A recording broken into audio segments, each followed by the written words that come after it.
टाटे बच्चों अस्सलाम वालेकुम। उम्मीद तो वारकर अल्लाह ताला थो सेहत सलामत।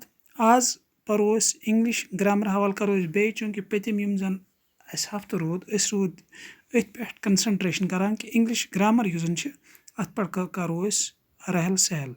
आज तो परो जॉइंट क्लास 4th 5th अजुक युस मे टॉपिक चुनमुत आज हेचो एप्लिकेशन लेख हेडमास्टर सबस कि सह कर सोन फीस माफ। ये एप्लिकेशन अमी हैसियत लेखना कि अत मज मेंशन करने बस फलान स्कूलस मज जेर तलीम, मोन फादर गरीब सह ना मोन फीस अदा कर कह हेडमास्टर सबस दरखास्त करना चूँकि स्कूल मज फंड आसान इस लेखो हेडमास्टर सबस कि मे कर सह फीस माफ। तो अत सिलसिलस मज बह पर तुम थो जहनस मज application to headmaster for remission of school fee। इस लेखो द हेडमास्टर PS कुमार महला अम जाए बच अलाउ कि सह लेख पे school now government in primary schools कत यह स्कूलस मज पान प्राइमरी या मिडल यह कर अमी जाए बच मेंशन।